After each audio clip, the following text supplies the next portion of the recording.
Hello, Collateral Gaming listeners. Chazzle Dazzle here from the Trial by Error Variety Show podcast. I just wanted to take a few seconds to invite you guys over to what we do. No, it's not video games, but we do invite really awesome and unique bands from all over the world. We dig deep into their souls and find really cool stories to tell you, and there's tons of music every week, so subscribe to us wherever you subscribe to your podcast. We look forward to having you. Tonight on the bonus round, another Metroid-focused episode as we list our top 5 Metroid items and also our predictions and wishes for Metroid Prime 4 on Nintendo Switch. Don't go anywhere, the show starts right now.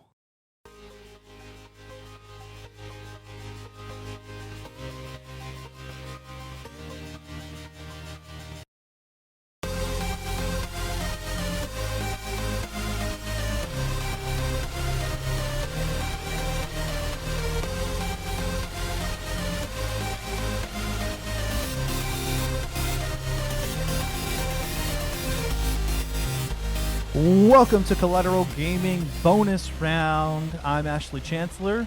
And I'm Zachary Gio. And we are podcasting straight from San Antonio, Texas. Well, that's not quite true, is it? Because you're not in San Antonio, Texas. Nope. I wonder if we might need to change that. Well,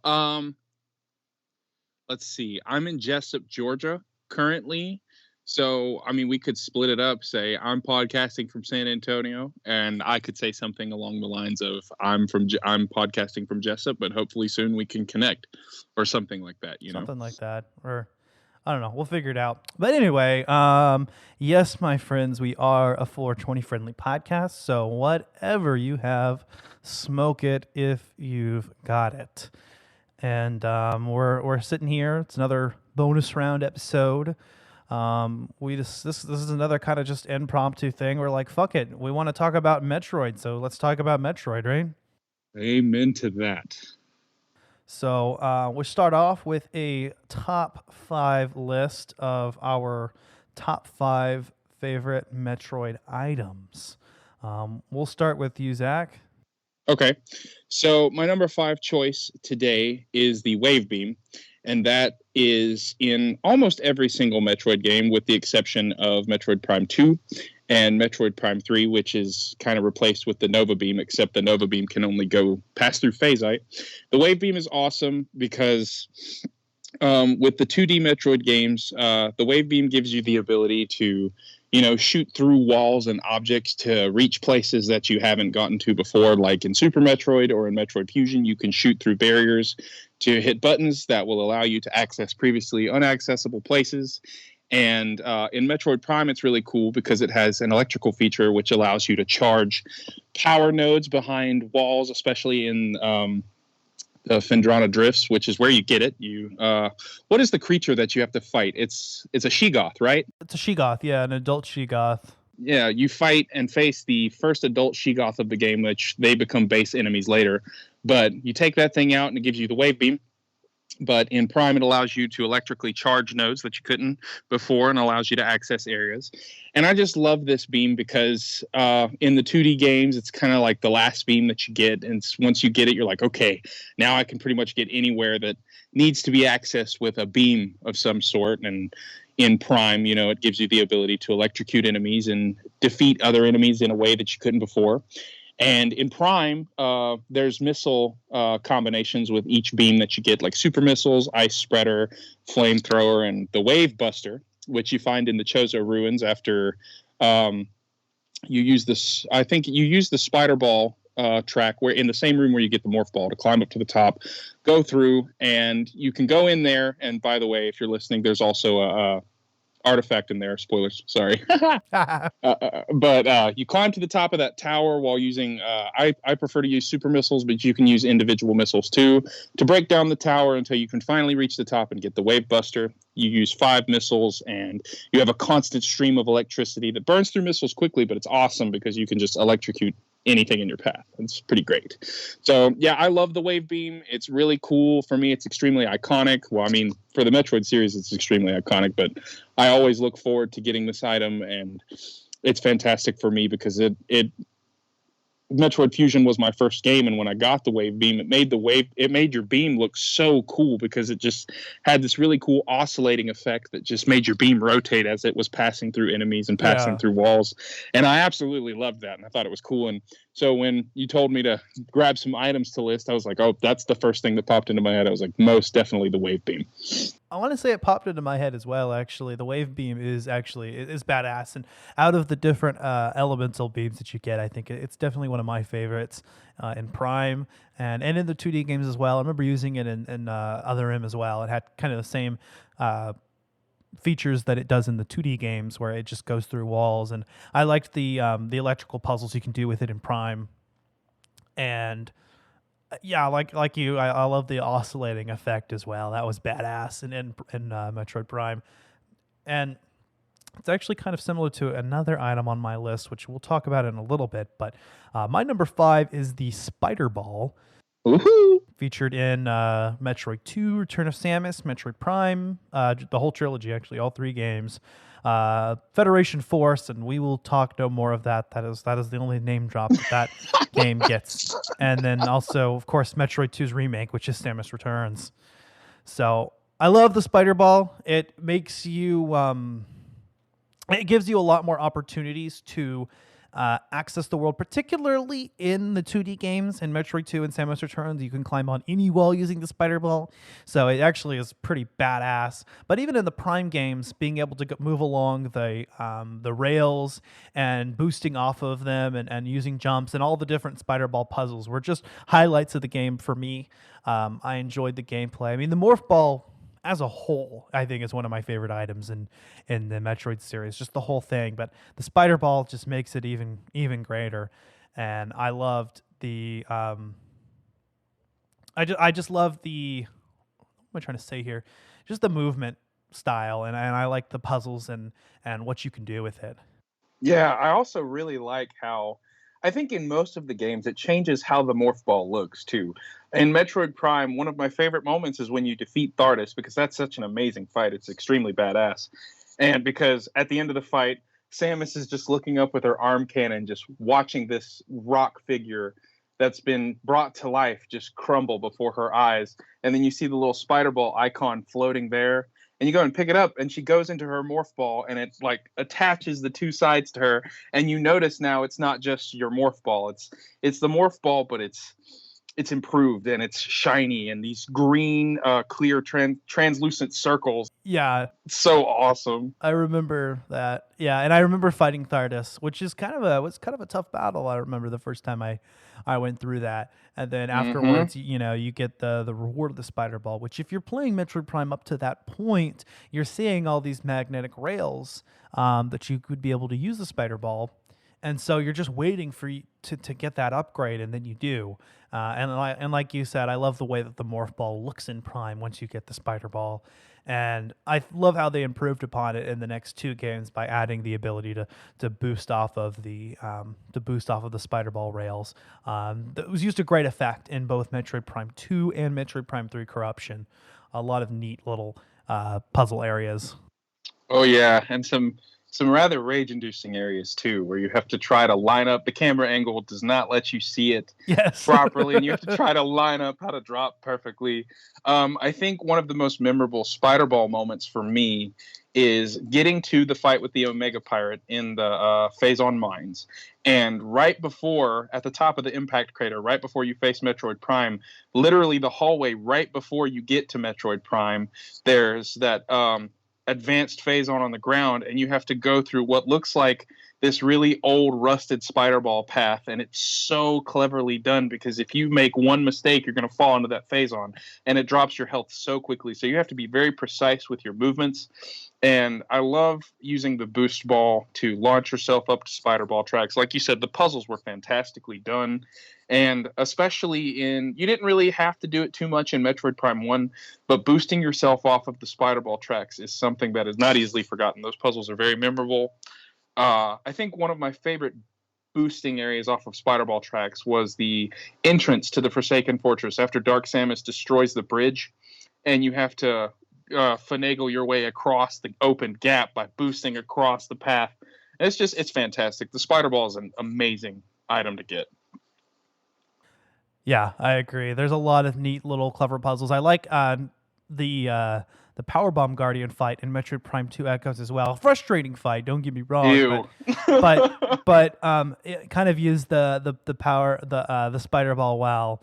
And then I remember using it also in that fight against Emperor Ing, which that part's also really frustrating, but it's a great use of the item though still.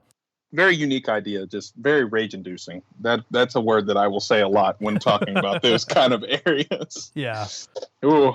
They made it a little bit simpler in the trilogy, but the original Metroid Prime 2 Emperor Ink fight, oh, so many GameCube controllers could have gone through the screen, and I would not have been upset. Oh, I don't think I ever beat it in the original GameCube version. I did finally beat him in the Prime trilogy, so yeah, if they made it a little bit easier, actually, I think that was probably a good decision on their part.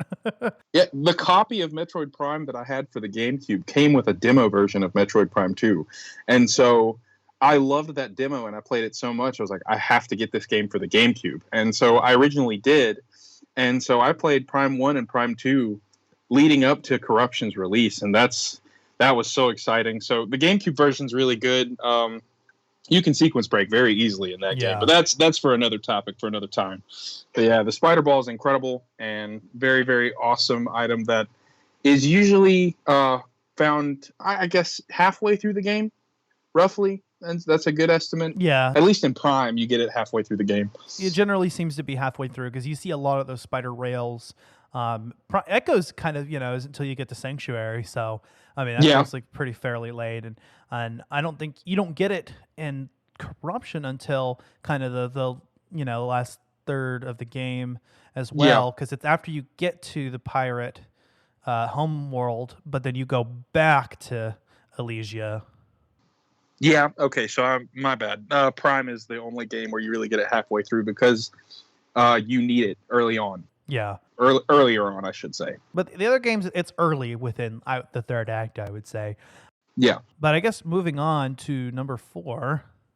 All right, so for me, my number 4 was the diffusion missiles from Metroid Fusion, and I kind of paired this with another item from Metroid Prime, which kind of has the same effect, except because you still have to charge it, and I paired it with the ice spreader. I love these two items simply because the diffusion missiles are awesome. You get them towards the latter half of Metroid Fusion, and since you're is it towards the latter half of Fusion? Because your suit in that game, your suit in that game, because of the X infection, you can't use the ice beam. And so that's another reason why you have to stay clear of the SAX or the SAX, excuse me, because she can freeze you and kill you instantly. And the diffusion missiles don't really incorporate the ice with your suit, and so that's how you freeze enemies in that game, and you have to charge it up. And I love the effect that it has, because not only can you freeze enemies, you get ice missiles, and then later you get the missiles pretty early on. Yeah, you get the ice missiles early on, and then you get the diffusion effect later. So the diffusion effect allows you to freeze enemies, but when it's fully charged, it sends like this spiral of, I guess, snowflakes or ice, and it freezes everything in the vicinity. So if you're facing if you're in an area where you have to freeze multiple enemies to like use as pathways or walkways, you can use less ammunition to do that. And the ice spreader in Prime, it's underneath one of the tunnels in the Magmore Caverns. You have to break it with a power bomb. That uses 10 missiles, and you charge it up with the ice beam. And once you fire it, it creates basically this chunk of ice on the wall or an enemy, and it's so devastatingly powerful, and the effect is amazing. The sound effect is awesome. It sounds like that, as best as I can emulate that. But the Omega Pirate is one of my favorite fights in Metroid Prime, and using the ice spreader, if you want to just beat him down really quickly, you hit him with 4 shots of the ice spreader and he's dead. I know we touched on that in a former episode actually the first episode I was on with you talking about the Prime trilogy. I talked about beating the Omega Pirate with 4 ice spreader shots, and that's really awesome. I love those weapons. I always love weapons that you can use to freeze enemies with, because it's like, haha, you don't kill them, you just kind of look at them while they're frozen. They can't do anything. And I really appreciate that. And when I got the diffusion missiles, I was like, this is new. This is something I haven't seen before. This is a really cool concept. And so I definitely have to throw that on my list. And Ice Spreader is always something I get the second I'm able to get that power up. I run and go grab it because it's something I've got to have, because I'm a bit of a completionist when it comes to Metroid games. And so yeah, me too. by the end of the game, I usually have 250 to 255 missiles, and you just can have a heyday with it. You can go crazy, go stupid. Yeah, no, definitely. Yeah, I like the Ice Spreader as well. In fact, although I feel like I didn't utilize the charge combos as much as I could have, because I don't usually get them until late in the game. But I remember the Ice Spreader being particularly useful, especially against enemies that are more vulnerable to ice and affecting a lot of them. Yeah. Not sure how effective it would be against the Metroids though, because they're kind of floating in the air. But yeah. Well, I know that. Okay, so the Wave Beam and the Wave Buster have like homing effects. They basically lock onto targets. Right. But with the Ice Spreader and how slowly the Ice Beam fires, you can't really aim into a Metro or lock onto a Metroid and fire it unless you're basically point blank range or just a really good shot. So you basically have to free aim it and lead your shots with it. So it's very difficult to use against Metroids, but it's very effective. I believe if you hit a Metroid with the Ice Spreader, it just instantly shatters. Right. You don't freeze it or anything like that. And it works with every Metroid up until the Fission Metroids, which those are a whole nother beast. They're a whole other beast. But yes, they are. I mean, it makes sense because you've got the concussive force of the missile plus ice, which is the Metroid's weakness. So you would expect a weapon like that. But at the same time, you could just charge it up with a charged ice beam and then missile it. So kind of seems like a waste to use 10 missiles up on just a single Metroid, but it works. So you can do it. Definitely effective against the Omega Pirate. Oh yeah. My number 4, and I was alluding to this earlier, I think is actually kind of actually very analogous to the Wave Beam. And that is the Annihilator Beam from Metroid Prime 2 Echoes. Although definitely a lot more powerful, but if you notice in Echoes, a lot of the beams and visors in that game were actually analogous to the beams and visors in the original Metroid Prime, with the light beam kind of being the plasma beam, and the dark beam having the effects of the ice beam, and then the wave beam having the effects of the Annihilator. Although they had different configurations and they have different rate of fires, but in terms of like the effects that they had, and where Metroid Prime 1 did the kind of the electric puzzles, Metroid Prime 2 replaced those with the sonic puzzles that you use with the Annihilator beam. And I will say also, like I said before, the Annihilator beam is also much more powerful. In the original Metroid Prime, the power beam has the greatest rate of fire. Prime 2, the Annihilator beam is, and it better because it uses both dark and light beam ammo. And you get it towards the very end of the game, but oh my god, is it effective. I remember it being particularly useful against Emperor Ing, at least in the first phase of the fight. Yeah, those tentacles are a bit. They are a bitch. Actually, what helped me with those was the Seeker missiles, an honorable mention on our list. But yeah, the Seeker missiles was actually what got me through Emperor Ing, the tentacles. But the Annihilator beam was good for shooting the eye. And I suppose in the second or the third part of the fight, where you have to switch between light and dark, you could just keep the Annihilator beam on, although you'd be wasting ammo. But either way, the Annihilator beam actually kind of had that effect in Metroid Prime 2 as well, is that, without having to switch between light and dark, if you were okay with just, wasting one ammo, you could kill enemies that were weak to either one. And my favorite thing was instant killing enemies by using an Annihilator shot. And I remember mentioning this in our Metroid Prime Trilogy review, using it on the light beacons and using it on the light crystals, because the enemies would be simultaneously attracted to it, but also die on impact. And you just get this sense of satisfaction, like, stupid. You kind of blew my mind. Kind of going back to what you said about the Seeker missiles and the Emperor Ing. I never ever even thought to use the Seeker missiles on those tentacles. And really? While you were talking about that, I was just mind blown. I was like, wow. It made sense to me because there were 5 of them, and a single missile seemed to knock one out, or I think actually it takes a couple, but. Well, I never thought about that. And I know that the first couple of ones, yeah, he puts out 5 tentacles, but the last one he shoots out like 11 or 12. You're and right. You have to take them out really quick with the Annihilator beam. but I never once thought to use seeker missiles. But the Annihilator Beam is insane. Like it's pretty cool. You don't even have to lock on to enemies to take them out because it will seek them out. It will literally annihilate them. It just hunts them down. And it is a lot like the Wave Beam from Prime, but the Wave Beam, you have to lock on to enemies to be able to have the beam home in on them. But the Annihilator Beam just seeks them out. It's incredible, and it's very, very efficient. Yeah. Sorry, go ahead. No, you're good. You're good. I was wrapping up on that one. Oh, it's good and bad because it to my chagrin, sometimes when I was trying to do the light crystal and light beam trick, the Annihilator Beam would instead try to home in on the enemy, and I'd be like, no, you can kill the enemy instantly if you just hit the fucking beacon. Like, what are you doing? But so I wish you could lock onto those, but. Life hack: just stand right in front of the beam or right in front of the beacon and just fire. That's what. That way, it has nowhere to go. But yeah, no, the lock on effect was nice. The homing effect, the fact that it was effective against all types of enemies. By that late in the game, you do have a lot of light and dark ammo, and because dark ammo gives you light ammo and light ammo gives you dark ammo, killing things with the Annihilator Beam gives you a little bit of both back. So, I mean, ultimately, by that point in the game, managing your beam ammo wasn't nearly as bad, and the Annihilator Beam was definitely worth it. It's just it's kind of a shame that you don't get it till late in the game, but that's kind of the point, right? Oh, yeah. You get the most rewarding items towards the end.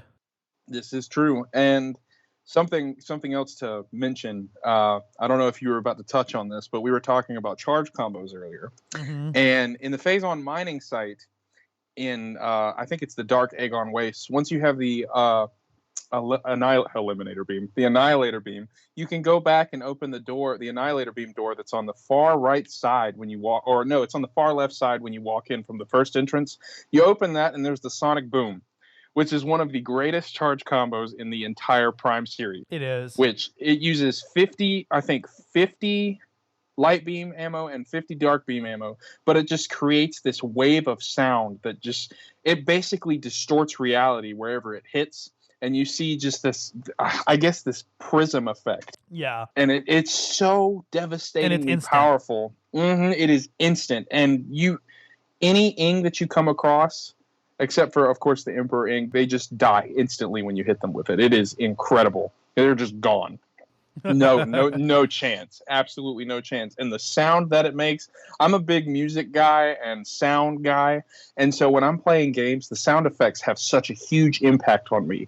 And the sound that it makes I'm thinking about it right now and I'm just kind of shuddering because it's so awesome. Well, I bet you loved Wind Waker. Oh my God. Yes, I did. Except I didn't love changing the direction for this. In the early GameCube version, I didn't like changing the wind every 10 seconds, but they fixed that in the HD version. So the HD version fixed that with the Swift Sail. Yes, they did. I can live with myself now, knowing that. But yeah, the sound has a huge thing with me, or I have a huge thing with the sound, and so that sound effect always gets me every single time, and I'll waste ammo just listening to it. The sound is strong with this one. Indeed. All right. Well, moving on.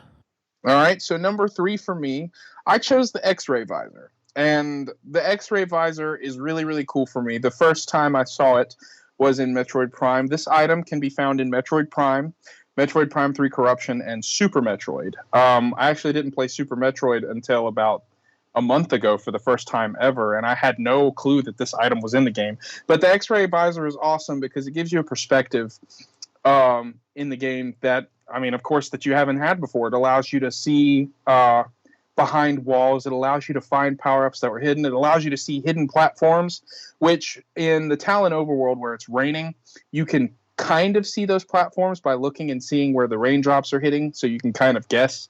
But the X-ray visor is fantastic because it allows you to set a clear path for yourself. And I just love the effect that it has on the screen, the almost black and white with a hint of blue. And when you're facing Chozo ghosts, it's fantastic because you never lose where they're at, because before the X-ray visor, those things are so hard to keep up with. But with the X-ray visor, you can just stay locked onto one until it's dead. In Super Metroid, you just have like this ray of vision in front of you that you can change with the analog stick, and it allows you to easily find power-ups, because Super Metroid it's so difficult to find all the power-ups. There's so many places you can go, so much exploration that you can do. And the X-ray visor makes it a lot easier to see pathways that you couldn't before. In Prime, it allows you to see doors that are hidden behind walls, like at the top of the Phendrana. At the top of Phendrana's edge, there's a plasma beam door hidden behind a wall that you can't find until you have the X-ray visor. You go back there, there's a Chozo artifact or a power bomb expansion. I can't remember off the top of my head. Either way, it's necessary. And I love the X-ray visor in Prime 3 because of there's also a little sound effect that comes with each visor. And they did not back away from the chance to make this extra special, because when you're at the bottom of the research lab in the pirate stronghold in Phendrana Drift, you get the X-ray, or not the X-ray, you get the thermal visor, which has this little jingle behind it that sounds like the song "Be Prepared" from Hoodwinked, but that's my personal that's my personal thing. But with the X-ray visor, it just sounds like you're starting up a computer. It's like a little login sound, and I love that. I absolutely love it because it allows me to focus more on the game, and having the ability to see things that I once couldn't creates a whole new layer of experience and a whole new layer of enjoyment for me. And the X-ray visor just opens up so much potential in all three of these games to not only find power-ups, but to find new pathways and new doors. And it changes up the sound a little bit, and it gives you a new perspective that says, okay, there's so much more to this game that I haven't seen yet. And I think you find the X-ray visor in Metroid Prime. You find the X-ray visor it's like a ancient. Oh gosh, you get it after you get the power bombs in Prime, and it's in the Talon overworld where you find it, close to the first entrance to the Phazon mines. There's like a ancient artifact site where you can find a Chozo artifact, but in the pit right before you blow it open with a power bomb, and you see this whole site where you have to fight like 3 or 4 Chozo ghosts. The X-ray visor is just sitting on a little pedestal, and I absolutely love that because it allows you to open up and see, oh wow, there's a whole open area behind these walls. How do I get to it? And then you have to scan the walls. They're made of bendesium, so you just blow them up with a power bomb. I love the new perspective and the open areas that you can access with the X-ray visor. It's always been a favorite of mine, and so that's why it's on my list. Hell yeah. And I think the analog to that in Metroid Prime 2 was the dark visor. But I think I like the X-ray visor's use a lot more, if I'm being honest. But yeah, I loved using that in both Metroid Prime and Metroid Prime 3 Corruption. I hadn't been aware that it was in Super Metroid, although I guess I just looked it up. In that game, it's called the X-ray scope. Excuse me. Sorry about that. No, it's functionally the same. I mean, they probably, if they did a remake, they'd probably switch it to be X-ray visor, I'm sure. But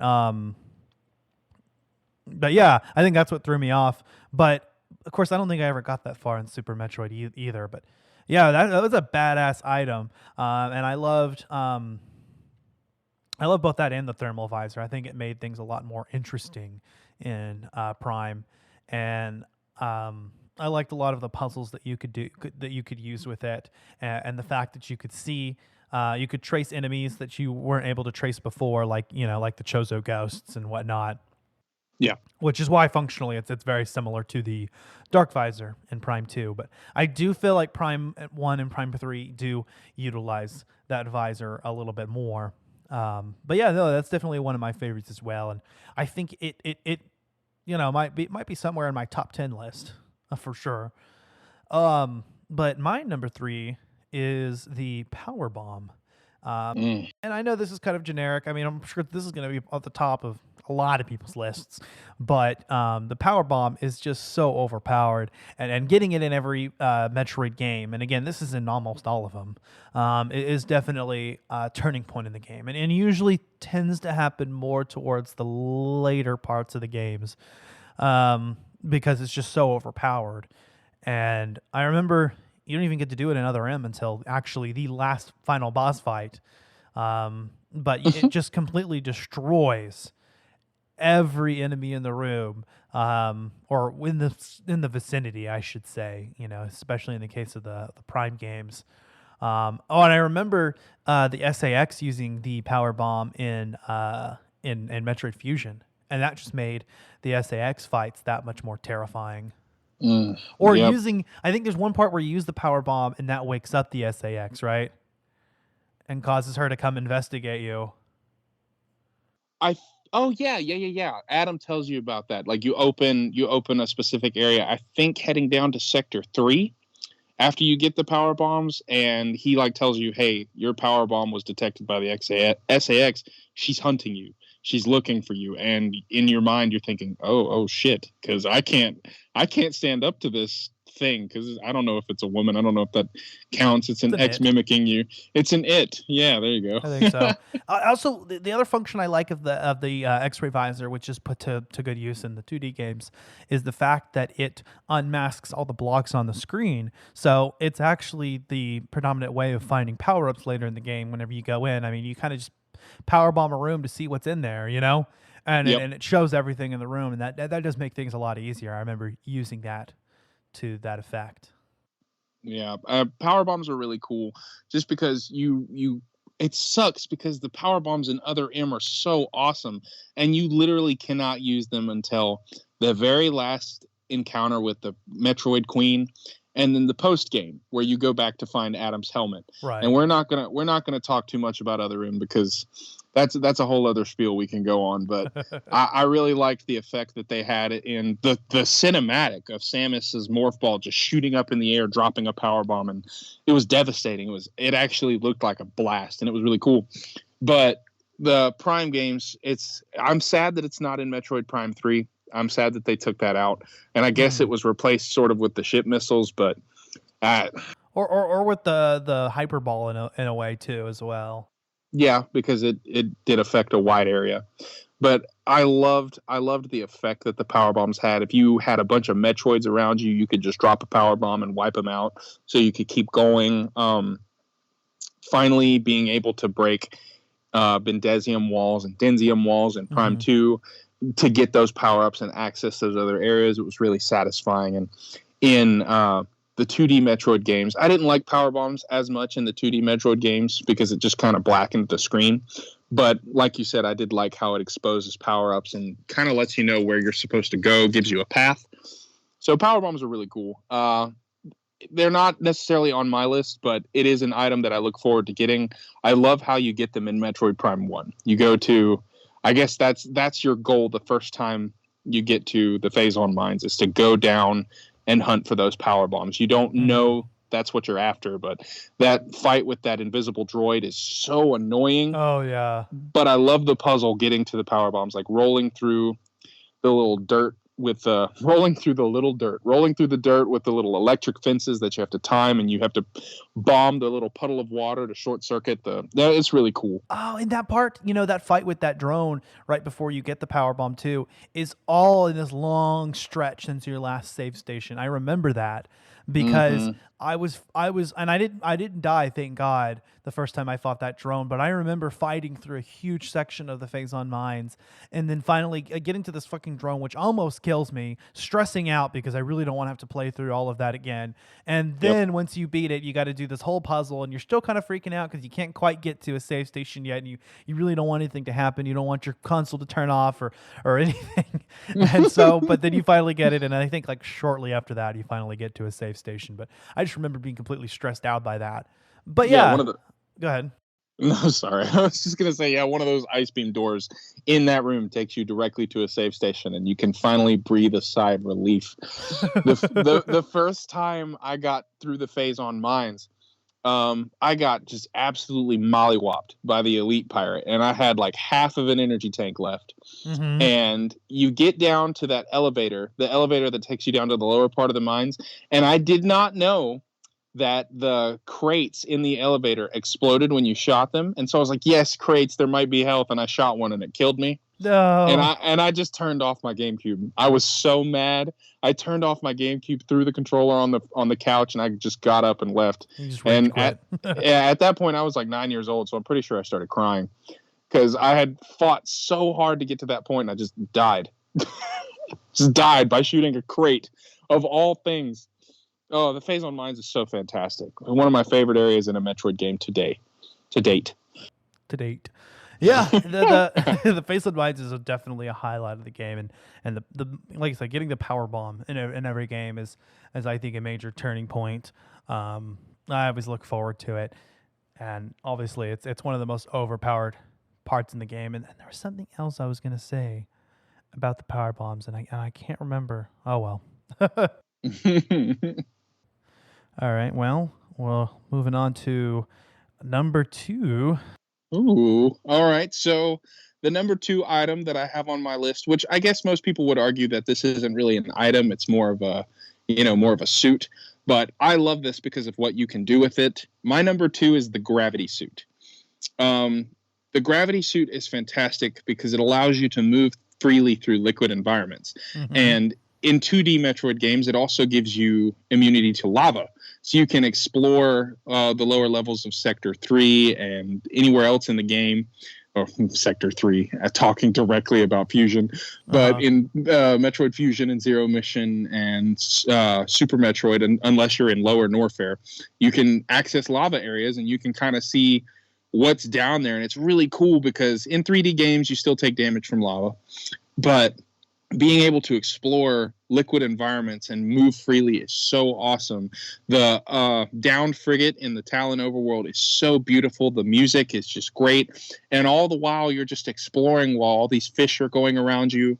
And the purple, the way it makes Samus's suit look, the purple and the blue, yes, with the yellow, it's just so beautiful. Her visor is this crystal blue, and it makes the morph ball look so awesome. It makes the morph ball look so cool. Not as cool as the Phazon suit.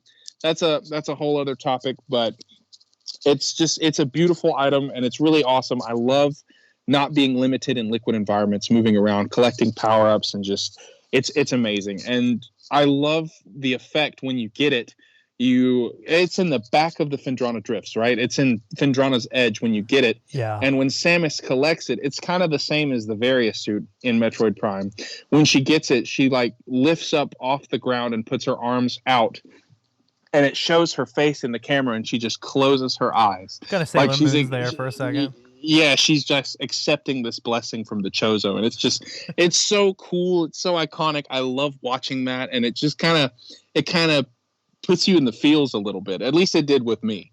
And so I love the gravity suit. I love the effects it has, and I could talk about it for a while, but I will let you carry on if you have anything to say. The gravity suit as well. I love the way that it looks. I think gravity suit was one of the items that I think at least touched my mind when I was coming up with the list. But yeah, I love the way that it looks in most of the games with the different color scheme. Prime 2 has the gravity feature. The gravity boost. That's what's called, the gravity boost. Yeah. Which functionally is the same. Plus, it gives you that boost effect you can do. Although it's just a little attachment on the back of her suit, so not as fun, but still. And then I think Other M was the one that called it the gravity feature, right? And that's where it gives you the ability to actually use gravity in certain areas, right? Like you can walk upside down and shit. I remember those segments of the game, and it actually turns, side scrolling for a second there. Yeah, it does. I don't necessarily like the gravity feature in Other M. I mean, I like it because of the effect it has, but it's a staple in Metroid games for the gravity feature to at least alter your suit permanently throughout the game. And all the gravity feature does in Other M, it kind of gives you this purple outline when you're in areas that affect your suit, like when you're running away from Sector 0, which that part's cool, but you're just kind of running down a pathway while it's closing behind you. And when you're in water environments, it's that outline. I just don't like the way they did it. I do like it has the same effect, and the side-scrolling parts are really cool.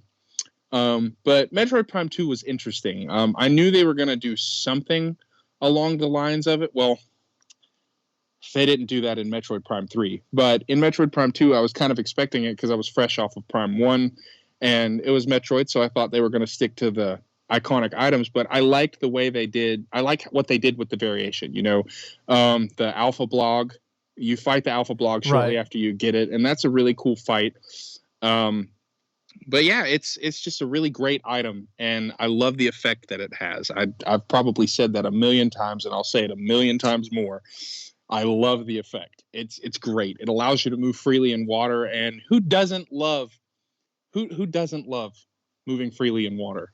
I love doing it. I don't think Prime 3 had any underwater segments, right? They just completely removed that. They did. And I'm with you. I like the when it permanently changes the suit. So in Prime 2, it's just kind of this little extra part on the back part that's not nearly as fun, but it's okay because it's always there. It's always there. Yeah, and it does give you that extra boost feature that Prime 2 has that Prime 1 doesn't, where you can just keep holding down B to lift yourself up.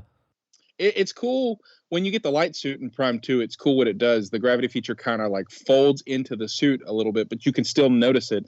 But it's not like this big thing sticking out of her back. It's more, it looks kind of like a slim jetpack. If you've seen the movie The Rocketeer, it looks a little bit like that, just a little bit more compact on the upper side of her back. And it's really cool. The light suit is, we didn't put it in the honorable mentions list, but the light suit is an honorable mention for me. I love that item. Just, it gives you full immunity to dark aether, and it's badass. It's really cool. It's a really cool looking suit, and being able to ride the light beams. Yes, come on, the light beams. Oh, so good, absolutely fantastic. But my number 2 is the space jump, and this is all going to be complemented by my number 1, which we'll get to in a second here, but our number 1, because I think we have the same one. But we do indeed. The space jump, and I'm gonna modify this somewhat. I'm gonna say that I more mean the space jump in the 2D games, because the space jump boots in the Prime games are just kind of give you the ability to double jump, and that's it.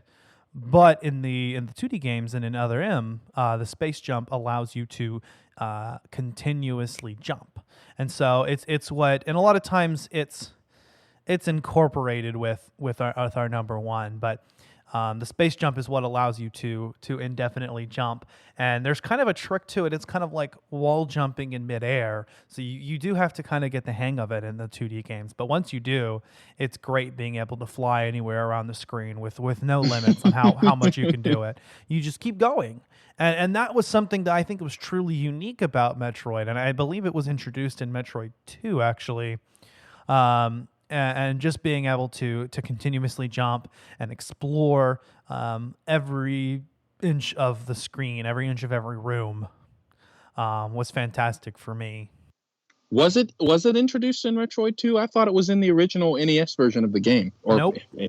It wasn't? Nope. Metroid 1 does have the next item that we're going to mention, but it does not have the space jump that was introduced in Metroid 2. And now it is in Zero Mission, because Zero Mission upgraded in every way. But yeah, being able to continuously jump was introduced in Metroid 2. Yeah, I think Metroid Zero Mission was the only game that doesn't immediately incorporate this with our number 1. I think you have the space jump for a while before you get no, Metroid Fusion also. You have there's a wait, I believe. Oh, okay, yeah. I know where I'm wrong, and we'll talk about that here in a minute. But yeah, you're right. You fight Yakuza in Metroid, the Spider Boss. Yeah. In the Spider X in Fusion, and then you have the space jump for a long time. Okay. All right, yeah. But the space jump is awesome. I absolutely love it. It was really cool. It's just rehashing everything you just said. Being able to continuously jump nonstop, you can basically access any area with this, no matter how high up or how far away it is. If you time your jumps right, you can get there. And it's really cool because in the 2D games, you can't really do this in Metroid Fusion, but you can do it in Super Metroid and Zero Mission. I was a huge fan of bomb jumping and timing, placing my bombs on the ground so I could lift myself up. And there was one time in the first open area in Criteria where Samus's ship is in Zero Mission, I finally was able to bomb jump all the way to the top of the screen.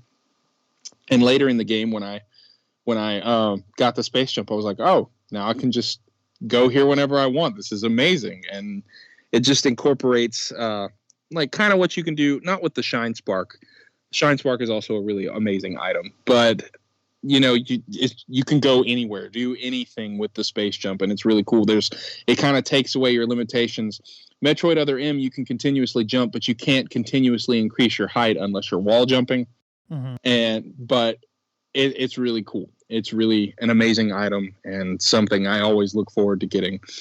In the Prime games, it makes sense that it's just a double jump feature because it would kind of be OP to go. It makes sense more in a 2D space because you work so hard to get it and then you don't really get it towards the end of the games. Whereas it makes more sense to get a double jump feature like a little bit before halfway or halfway through the game.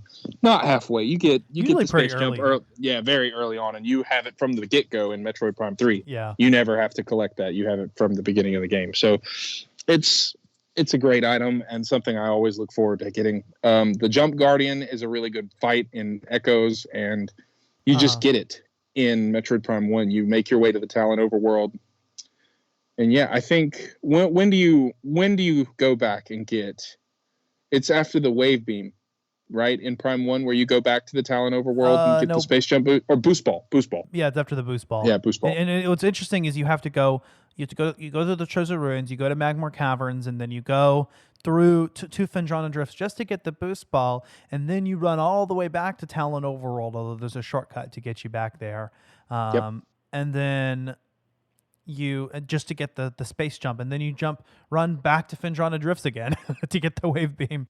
Okay, yeah, so it's boost ball, space jump, wave beam, not wave beam, space ball, boost jump. Okay, right. Space ball, boost jump. But there's a glitch. I remember the original GameCube version. There's one of the earliest items you can get by sequence breaking is the space jump boots.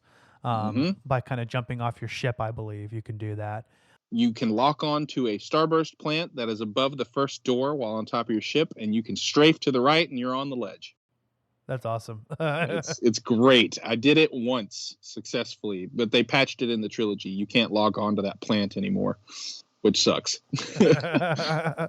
You were supposed to open the scan visor, lock onto the plant, and then strafe to the right, but they made it to where you can't scan that starburst plant until you're much closer to it now, just to kind of patch that so you can't sequence break like that, which sucks, but it's understandable because they want you to play the game a certain way. They want you to experience it and not break it because they didn't. While sequence breaking is a lot of fun, it kind of takes away from the linear experience of the game. It does in a lot of ways, although it opens up an experience for a lot of speedrunners, but I understand why they would patch it in later versions. Yeah. But I guess we'll go ahead and go to our number one, which we ended up having the same first item. And this should come as no surprise. I think this is going to be a number one for a lot of people. Yeah, it's oh, man. We have alluded to it. Yes, we have. The screw attack.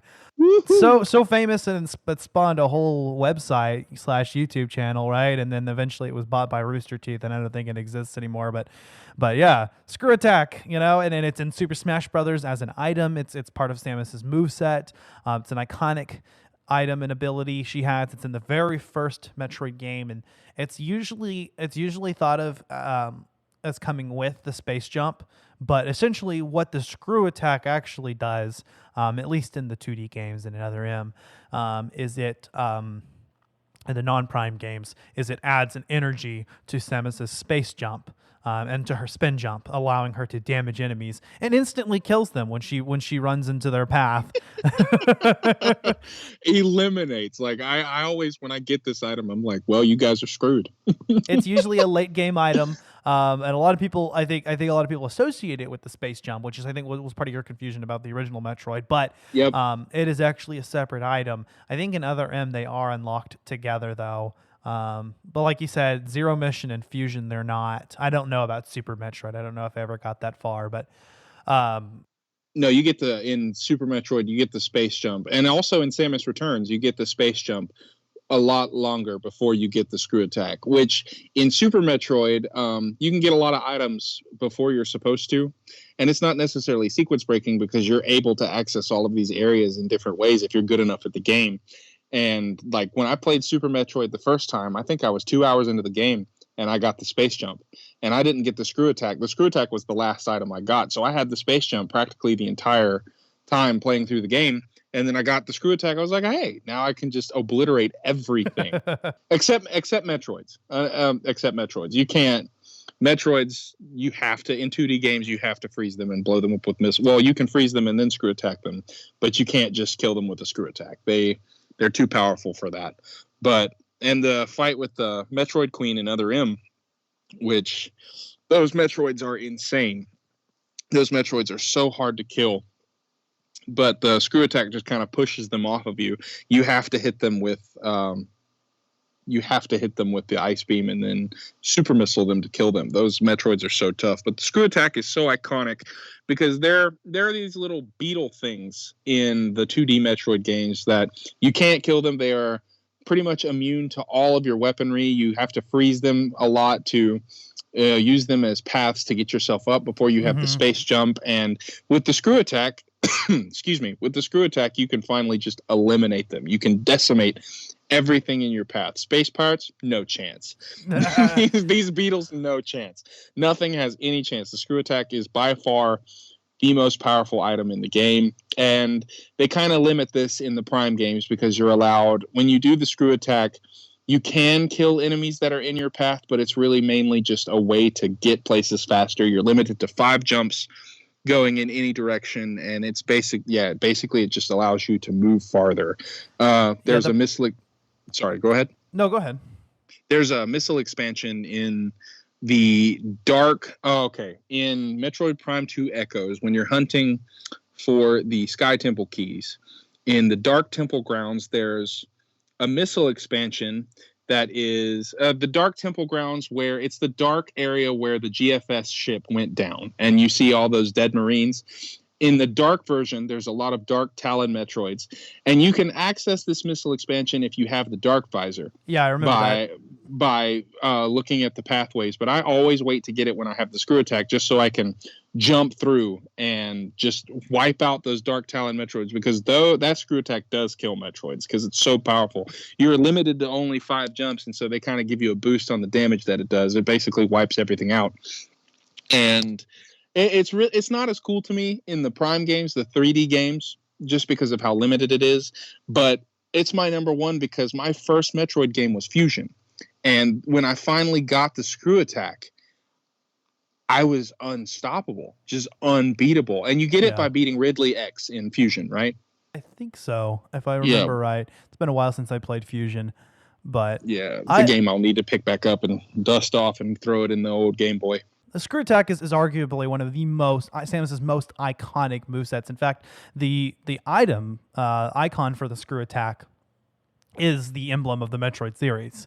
That kind of S-looking thing that's used. That's actually the screw attack emblem, and it's used as the logo for the series in a way. So again, it's just extremely iconic. It's been in nearly every game. It was missing in Metroid Prime, but then in Prime 2 and 3 it was incorporated. It was reworked in the Prime games, but I think like with the space jump, it was kind of done in the only way that they could do it. So whereas the space jump is just a double jump in the Prime games, the screw attack implements the more traditional functionality of the space jump, which is to continuously jump. But like you said, it's limited to 5 jumps, and it's not, and you can only just go in a straight path. And the screw attack and space jump actually work the same way in Other M as well. At least whenever you're in the 3D space. Some of the side-scrolling segments you can use it more traditionally, but yeah, it just allows you just jump continuously 5 times in a row, and you get it pretty late in both. You get it pretty late in Prime 2, but you get it very early in Prime 3, maybe like kind of halfway, because I think it's like halfway. Yeah, because you get it when you get to Elysia, but you have to backtrack back to Brio to get it. But yeah, you have to teleport from Brio Fire to Brio Ice. And Brio Ice, once you get there, it's just like this little hidden area that you didn't know existed, and you find it, and it's solely for the purpose of getting the screw attack, an energy tank, a ship missile expansion, and 2 missile expansions. That's what's there. There you guys go. You're welcome. And they're hard to find though, so happy hunting. But yeah, the screw attack is really cool, and I wish that you could use it more traditionally in the 3D games, but I understand why not, because it would be very, very OP. People would just be jumping around, obliterating everything, kind of taking away from the difficulty of the games. And I don't think you can use it on phase at all in Prime 3. I don't think when you're in hyper mode, you can't do the screw attack. I don't think. No, I don't think so. I think you might be right about that. But no, either way, it's just a fantastic and iconic item. It's an ability that's completely overpowered. Again, like the power bomb, it kind of turns your whole world around once you're able to use it. And it's no surprise that it's at the top of both of our lists.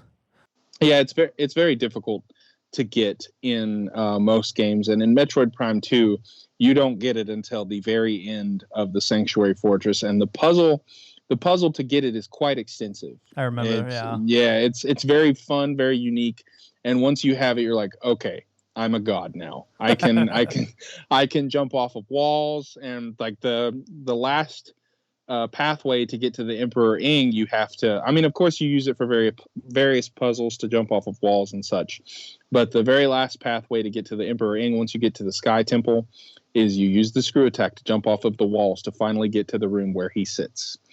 Yeah, the wall jumps were cool using the screw attack. That allowed you to use it in a more traditional way as compared to the 2D. Yeah, depending on how high the walls went, you could go forever. You could use it more traditionally, and it was really cool to see. Okay, hey, there are areas where I can kind of use this the way Samus is supposed to use it, you know. And once you jump off of the walls, then you get those 5 additional jumps. You can jump 5 times into a wall, jump all the way up those walls, and then jump 5 more times off of the wall. It was really cool. Do you remember how we talked about the ghetto screw attack? Yeah, before you got the screw attack, you could do a ghetto screw attack by holding. That's what the gamer community calls it. That's the non-official / official term. It's holding down the charge beam while space jumping or while spin jumping, and you can do kind of a ghetto screw attack. There's something else I forgot to mention earlier, and I just brought it to my attention. When we were talking about the power bomb earlier, we completely didn't talk about how it's the well, it's the only way to beat the Metroid Queen in Other M, but it's kind of a secret in Metroid 2, Return of Samus, is that you can instantly beat the Queen Metroid by planting a power bomb in her stomach. Really? And that's one of 2 ways to do it, yeah. Okay. So speaking as somebody who has never played Metroid 2, please don't hate me, because I never had an original Game Boy, and when I finally got into the gaming scene, when I was a kid, I kind of judged games based on how they look, not how they played or what their story really had. I was very, very one-sided when it came to video games, and I never got the chance to touch Metroid 2 just because I, one, didn't have the equipment and wasn't really interested because of how it looked, and that's why I didn't play the NES version of Metroid until I was in my teenage years. But when you're fighting the Metroid Queen, I knew that at the end of Return of Samus and the remake Samus Returns, you fight the Metroid Queen, which I know at Samus Returns, the Metroid Queen isn't the final fight. It's Ridley, but I don't know what he's called. It's a different Ridley, but that's one of the best Ridley fights in the entire series, but different conversation. I'm definitely going to have to go back and replay Metroid 2 Return of Samus just because it's a part of the series. It's an iconic game, and despite how it looks, a lot of people say that it is a phenomenal game, just only limited to its one console and, the black and white graphic and slight green graphical design of it. So, but if you can defeat the Metroid Queen, if that's a secret, that's really cool. I'm going to have to go through the game and just kind of do that. I'm wrong. I just found out. No, there actually is no power bomb in Metroid 2. You just plant a bunch of bombs. But that was that it is in Samus Returns. You can use the power bomb. I don't know if it instantly kills her. No, wait, no, maybe it's not in Samus Returns. Never mind. Okay, so I'm mixing this up. The power bomb is used in Other M to defeat the Queen Metroid, which is an homage to the secret method, which is by planting bombs in her stomach in Metroid. So I was kind of conflating those 2 things, but either way, that's our top 5. Go ahead. I'm sorry, I didn't mean to cut in. It's really cool because in Metroid Other M, despite a lot of people's opinion about that game, you can't use the power bombs the entire game, which that's kind of a Debbie Downer. But that's the first time you use it. Yeah, Samus literally has no choice. It's either do this or I'm dead. I'm going to die because this ship is going to detach, or this part of the ship is going to detach and it's going to blow up. I've got to defeat her now or I'm dead. So she grapple beams into her throat, rolls in there, and you're just taking so much damage. And the first time I did that, I died because I had no idea what to do. You're not supposed to use power bombs the entire game, and so when Samus grapples, when you aim at her throat and grapple down, you're left with, okay, I have to do this. What am I supposed to do? And then I accidentally defeated the Metroid Queen in Other M the first time I did, because I was trying to figure out what to do, and I was spamming buttons. And while I was spamming buttons, I was holding down the one button, and it charged up the power bomb, and I let go, and it destroyed her. And I was like, oh, I won. It's over. I did it. And I thought that was the end of the game, but then the post game happens, and you can just drop power bombs anywhere, and it makes you mad because you realize the power bombs don't do the damage to the ship that Adam said they would, and you can't really be mad at Adam because he sacrificed his life for what seems like almost nothing. Yeah. But he did it out of the goodness of his heart to try and protect Samus, because who knows? If he hadn't have done that, a lot of people say that he gave his life for nothing, but if he hadn't have done that, Samus would have died. And if she had gone in there and tried to do it and done it herself, which would have basically ended the series, which wouldn't make sense because of the games that happened later on. And what if the Metroids in Sector Zero, what if something happened, there was a malfunction and they got out? That's a conversation for another time, but I just want to debunk what everybody says about Adam giving his life for nothing, because while the story is not the best, it does add a sentimental part to the story and kind of puts you in your feels and gives you a deeper connection with Adam because of everything that he and Samus had been through. But I'm going to stop talking. I'm going to hand it back over to Ash.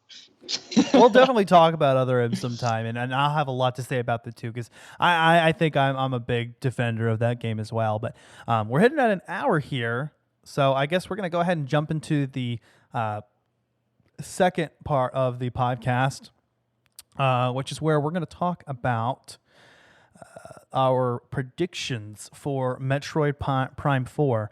We're going to take a short break right before we do that, though. So we'll be back in just a minute here.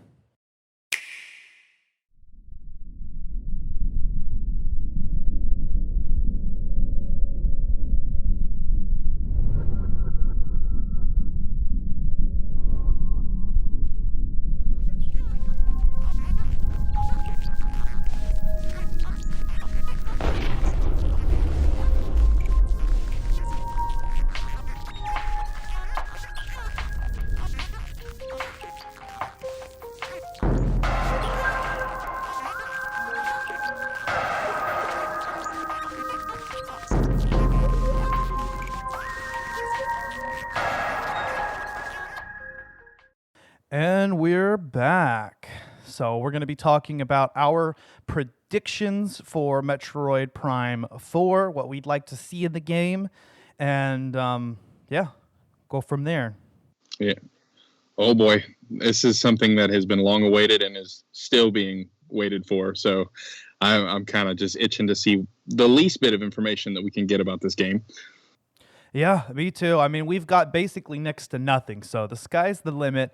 As far as I can tell, we know for sure it's going to be on the Nintendo Switch. Mm-hmm. And from what I would think, they may switch to more traditional first-person shooter controls, using both analog sticks. However, what I'd like to see is the option to pick either that or use the gyroscope and the Joy-Cons if you choose to, use the Joy-Cons separately, and maybe have a control system more similar to what they did in Prime 3. And we know that they can make it work because of the way that Skyward Sword worked, which actually used the Wii Remote's internal gyroscope and not the sensor. Yeah, that would be pretty cool. As far as the new consoles are concerned, the more options that we have, the better, because really when it boils down to it, all it depends on is player's choice, and it's good to have options that tie into whatever the player wants to do, whether it's motion controls, gyroscopic controls, or dual analog. I personally would like the dual analog because I'm a huge FPS fan and story-based game fan, which a lot of those games use dual analog. So if that's an option, I'll definitely be using that. But yeah, having those choices would be great. And honestly, that should be a thing with how advanced games are. And it's been 14 and will be probably 15 years since the last Prime game when we get this one. So they need to have more options because overall, I think this is just going to be a much more advanced and beautiful game. And like you said, the sky's the limit with what they can do. Yeah, and I really hope that in terms of content, what they'll do is I forgot what I was going to say now. Nope, it's gone. It's gone. Well, it will definitely come back at some point. We've got a boatload of... Oh, there we go. Beam selection. Let's bring back beam selection. That was missing in Prime 3. The beam stack-up system is fine, but being able to switch our beams, bringing back charge combos, super missiles, as well as power bombs is definitely, I think, the best route to go. I think what they can do also is bring together... bring in the new features that Prime 3 brought in that were good. But at the same time, don't bring back what was missing in Prime 3 that was in the first 2 games. You know what I mean? Yeah, of course. Beam selection is great. And of course, it was a small tribute to the 2D games in Prime 3 with the beam stacking. And it was cool to see how each of the beams kind of resembled the beams from Metroid Prime 1 and 2, how the plasma beam looked like the ice beam and the dark beam. The Nova beam looked like the plasma beam and not the plasma beam, the light beam and the wave beam. Excuse me on that. But yeah, if they bring back beam selection, that would be great. And they honestly should, because with this much time in between this game, the last game and this upcoming game, I'm really excited to see what kind of ideas they have as far as weaponry in the game, whether they'll stick with a more traditional route with the, power beam, wave beam, plasma beam, ice beam, all that stuff, or they just give us a whole new selection of weapons. Like either would be cool for me, but either way, I want to choose which weapon I'm using currently. Yeah, I definitely agree. And I think that also bringing in, I think, some of the isolated feeling that was in the first 2 Prime games and most of the Metroid games. Yes. Let's bring back some of the dialogue and some of the cinematic moments in Prime 3, because it's definitely the most cinematic out of the games. But let's leave that, relegated to certain aspects of the game, because it kind of took over Prime 3 and there was not really a feeling of isolation at all. So let's have that maybe in the beginning, maybe at certain points. But for most of the game, Samus is stranded on a planet by herself. And I wouldn't mind having multiple planets to go through as long as you can maintain that feeling of being isolated. Yeah, the feeling of isolation, they did it best in Prime 1. And that was honestly what drew me to the Metroid series. And of course, the first game I played was Fusion, but you have Adam alongside you to check in when you have navigation booths. Yeah. But when you're by yourself, Samus has those little monologues when she's traveling up or down elevators. But pretty much for the most part, you're by yourself unless you're in a navigation booth.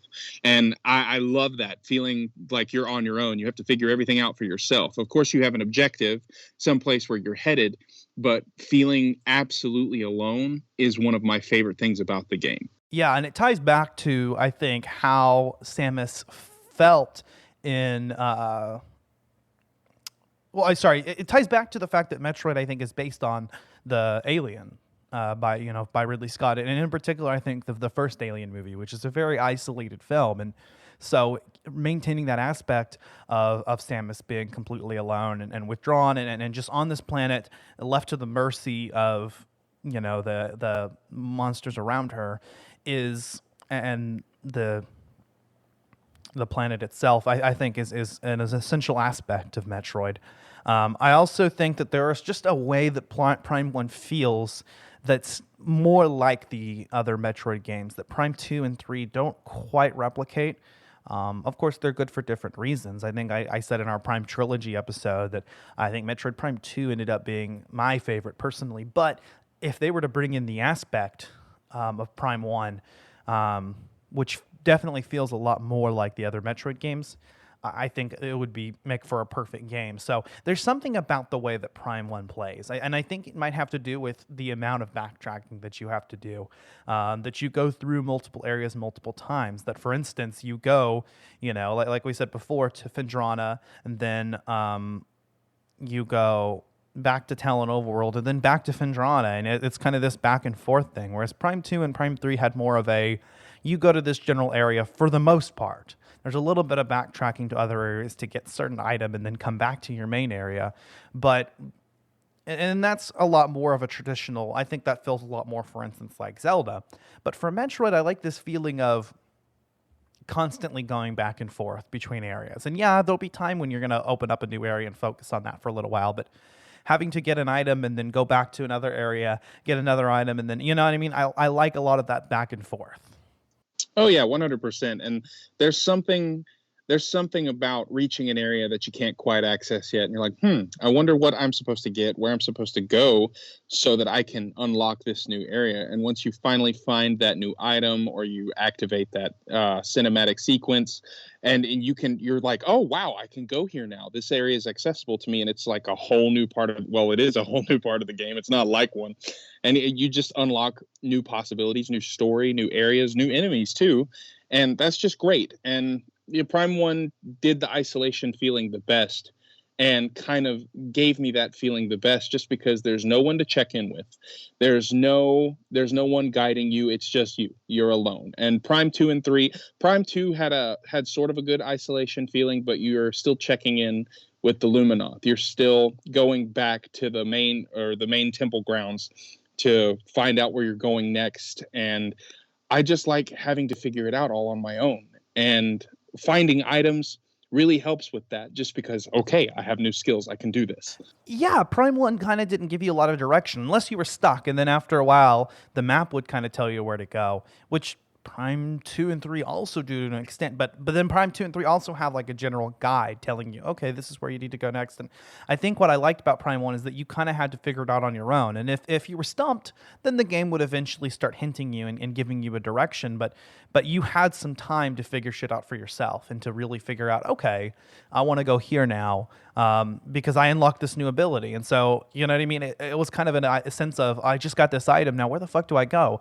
Well, I kind of remember there being a door here, or maybe you're just completely stumped and you're like, well, let's go check all the places, which allows you to go in and find power-ups and other items. So you have a lot of motivation to go off the path, the main path, and collect other things. Whereas in the other games, I mean, I feel like you're a little less inclined to do so. It kind of feels like you're going out of your way. Whereas in Prime 1, you don't know where the fuck you're going anyway. So you might be going to get just a collectible. You might be on your main path. You're really not sure when you're getting there. Yeah, I can totally agree with that. With Prime 1, the first time I got, I guess, scan data is, I guess, what you would call it, or data received, or whatever the computer voice tells you. There's a voice that tells you in the trilogy, but it just happens in the original Prime game. You just get the notification, press 1 to figure out where you're going. Right. Your system kind of tells you what's going on. Like when you're going to fight the Hive mecha to get the missiles, it tells you seismic activity detected, and it gives you the location of where to go. But I didn't get a notification. I was kind of moving through the game, kind of remembering where everything was. I didn't get my first data until it was time for me to go hunt for the gravity suit. Passing through the Chozo Ruins the first time, the door where the morph ball, the door in which the morph ball is hiding behind, you see that there's a red sort of barrier on it. And I tried shooting it with the power beam. Okay, I can't get in there. So the only other accessible door is where I went. And eventually I found myself at the Hive mecha, got the missile, went through, got the first energy tank, and saw a small hole that I couldn't go through. I was like, okay, this is a morph ball hole, but I don't have that yet. So let me go back to that door. I can unlock it now. And I sort of just followed that path throughout the remainder of Prime until I got to where I had to go get the gravity suit. And I love that just because it's like doors in a puzzle that you're solving to open, and one leads to another. You can go to another place because of something you did back here. And I loved games like that. And Prime 2 and 3 didn't really have that feel for me. It was just Prime 2 and 3 felt more like a linear experience, if that makes more sense. Like, yeah. Of course, Prime 1 is linear, but it doesn't feel that way because you're backtracking quite a bit, as you said. Yeah, it's kind of the illusion of an open world. And maybe what Prime 4 could do is introduce more of an open world aspect to the game. And in the sense of maybe there's a multiple paths that you can take, and then you can get items in different orders. But ultimately, you'll need to do this to get there and this to get there. But you kind of have more of a decision on which way you want to go. That would be cool. I like the idea of multiple planets, but let's make them feel like actual planets. Prime 3 had multiple planets, but the amount that you accessed was basically not much more than you would have accessed when they were just different areas on one planet. You know what I mean? They were planets, but it was basically a name only. They were just different areas that, in the same way that you had Aegon Waste and Torvis Bog and Sanctuary Fortress. You know, in Prime 2, you had Brio and Elysia and the Pirate Homeworld in Prime 3. And that's the same way that in Prime 1, you had Findrana Drifts and Magmore Caverns and Chozo Ruins. You know, so it's kind of like those planets were just other sections. What if we had planets that were each as big as Ether was in Prime 2 and Talon 4 was in Prime 1? That would be amazing. Oh my goodness. That would make for not only one of the best Metroid experiences, but one of the longest ones too. I'm down for an open world feel as far as a Metroid Prime 4 game is concerned, but games like Breath of the Wild, you can go anywhere and do anything that you want just as long as you're up for the challenge and you sort of have the equipment for it, you know? You can do any divine beast in any order that you want. What I don't want is a Metroid Prime game where I can just accidentally get the screw attack at the beginning of the game, because I would hate that, because you would just demolish everything in your path and it would kind of eliminate the challenge if the screw attack is a part of Prime 4, which it should be. It should be. How about this then? And here's what I'm thinking. There's a specific path to go through and you won't get certain items until later in the game. But let's say you have 3 different planets to access, each, you know, like I said, that's as big as the worlds in each of the games. And so you can start from any planet, but there's a set path through each planet. That would be interesting, and it would be really cool. They would just have to do it perfectly. Yeah. It would have to be done absolutely perfectly right. Since I can't English, that's the best you're going to get. I'm sorry. But that would be fantastic. You know, I would love for them to keep a linear mindset as far as the items are concerned, but as far as exploration is concerned, I mean, Samus is Samus. She's a badass. She can do pretty much anything that she wants. Why not be able to explore an area, maybe take a little damage to try to look a little further to see where you can go? Like, if they have something related to Phazon, which I don't think they will. I'm pretty sure Phazon was eliminated at the end of Metroid Prime 3, but if there's like a radioactive substance that hurts you and there's an item that you get later in the game that prevents that, maybe you can go a little bit into that area to see like what you're about to be up against. Mm-hmm. You know, it's really cool to think about the possibilities of what they could do with that. Yeah, and as far as the story is concerned, I wonder, because all the Prime games are connected. They're all called Metroid Prime because essentially Metroid Prime is the overarching antagonist. Yeah. Metroid Prime was the first boss in Metroid Prime 1, and then in Metroid Prime 2 and 3, Metroid Prime becomes Dark Samus, who is ultimately the main antagonist of Prime 3, and then all Phazon is destroyed. So yeah.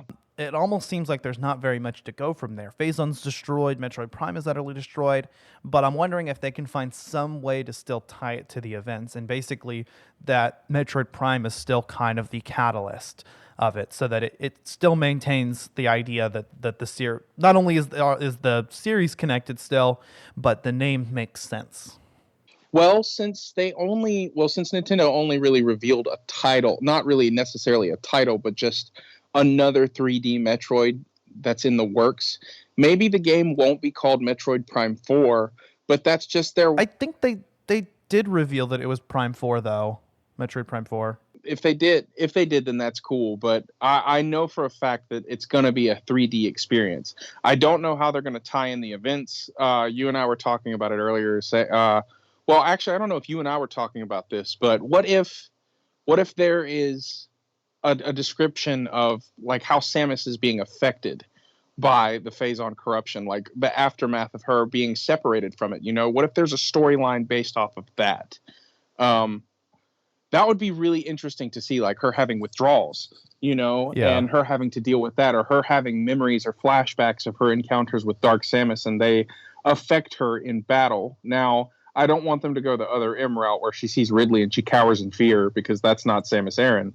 But what if she has a little bit of PTSD from her past experiences, and like she has a flashback or a memory which, you know, affects her negatively right before she goes into a battle with an enemy that may or may not be familiar with her? Yeah, I like that idea. And that would be a way to tie in the events of the other games, so that now, you know, Samus is, like you said, going through withdrawals, and she is... Sorry, I was just trying to text something real quick. No, you're all good. This is America. America. Yeah, and it's a way to tie in the events where even though Phase 1 is destroyed and Dark Samus is dead, that is still having an effect and still ties the plot together. I think that's a great way to go about it. Or maybe somehow another Metroid Prime is created by the end, or I don't know. You know what I mean? There's tons of possibilities. Yeah, like what if the space pirates somehow manage to get some of Prime's DNA and they figure out a way to clone him? Or, they might even introduce Silex into the game from Metroid Prime Hunters, because he was kind of Samus's enemy in that game. And, seeing him would be really cool, how they would expand upon his story. And who knows, with how the Switch is, maybe they might have multiple playable characters, such as Silex. That would be really awesome for them to try to see or to try to create. Gosh, man, my English is off today. But we just need more information. They need to give us something, because I know this game is in the works. Retro Studios recently put out a job for like a head producer for Metroid Prime 4. And so I think they're really, really making it happen. They're making moves. And so that's really cool, really interesting to think about, because I need this game. I need it in my life. I've needed it since I finished Corruption back in 2011. Yeah, I agree. And I definitely do as well. And, at the time, I think a lot of people were thinking, the Metroid Prime has run its course. It's time for Metroid to return. But now it's been long enough that we need another Metroid Prime game. It's its own sub-series with its own feel. And I think it means a lot to a lot of people. And like, we discussed before in that previous episode, Metroid Prime in a lot of ways, it's between Metroid Prime and Super Metroid. In a lot of ways is kind of the Nintendo 64 of the Metroid series. I mean, the Ocarina of Time of the Metroid series, because there wasn't a Nintendo 64 entry, and it probably would have been that. But Super Metroid is still looked upon for a lot of its aspects, and Metroid Prime, the original, is looked upon as taking the series, into 3D, and for introducing a lot of aspects. So, yeah, Metroid Prime is. Oh, I'm sorry. Continue. No, go ahead. I was going to say Metroid Prime is looked at as one of the best games of all time. It's just alongside of Ocarina of Time, and it's just they need to continue expanding upon that, because that revolutionized. While Ocarina of Time revolutionized a lot of games as we know today with like Z targeting and the way you can do things in that game, Metroid Prime really kind of opened up the series and gave it a whole new perspective that unloaded a whole new idea for combat. Travel. One thing I would really like to see, this just popped into my head, and we talked about items earlier, and I mentioned the Shine Spark, but what if they found a way to implement a first-person speed booster in Shine Spark? Like, you see Samus through the visor moving, and then the visor starts shaking, and you hear her breathing heavily as she's just booking it through wherever she's at, and then you can kind of look with your visor to see where you want to go, and that's where you'll Shine Spark. I think it could be done with just a little bit of creativity, or hell, if we have to, push into third person, just like we did with the Morph Ball, while we're speed boosting or while we're Shine Sparking. I think there's definitely lots of possibilities. I don't even think it's necessarily impossible to bring the space jump back into it. Again, what if we were just taken out of the first person for just a second while we're space jumping around? I don't know. It would be amazing to see them try to do space jumping in first person perspective. You just see the camera spinning over and over and over again, and you just get dizzy. Well, what's interesting is that if you look at Metroid Prime 2 Echoes in the multiplayer, when you do the space jump, whenever you're doing it, it just feels like a double jump. But whenever you watch someone else do it, Samus actually does spin on the second jump. Yeah. So it's kind of like that was always weird to me. That was weird. She's looking forward the entire time from your perspective, but she is actually spinning. How, we don't know, but maybe that's the same way that she somehow is able to see while she's in Morph Ball mode. She's got cameras all over her suit. If that change my mind. If that's the case, I don't see any reason why we couldn't just continue just jumping in first person, right? The camera's just bouncing every second. Oh man, I'm as awesome and as funny as that would be, I think they would try to make it seem a little bit more realistic. But whatever they choose to do, I'm going to be happy with, because we need a new Metroid Prime game. It's been too long, and the story as well as the isolation feeling mixed with the items in a 3D perspective, it's incredible, and it's unlike any other game experience. And I'm I'm in desperate need of a new Metroid game. Like, I just played Super for the first time like a couple months ago, and that was a really cool experience, but it wasn't a new Metroid game, you know? I still have to finish Samus Returns. I haven't finished that game yet, and I've heard that that's a phenomenal 2D game. So, when it's just a remake of the second one, Return of Samus. Right. Yeah, Samus Returns is actually really awesome. I'm enjoying it quite a bit.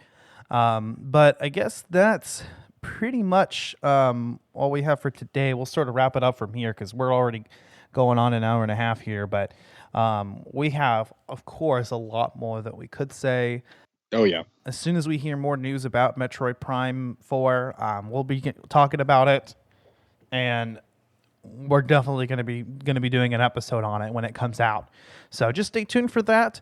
Very soon here, we're going to have our season finale on Assassin's Creed 4 Black Flag. And then next month in October, we are starting season 3. We'll be talking about The Legend of Zelda Majora's Mask. Ooh. That's going to be our season premiere. Yes, Lord. We're also look forward to, and at least one more bonus round this season, where Zach and I are going to be discussing Assassin's Creed. We're going to, timing it with the release of our Assassin's Creed episode, we'll do a bonus round dedicated to that as well.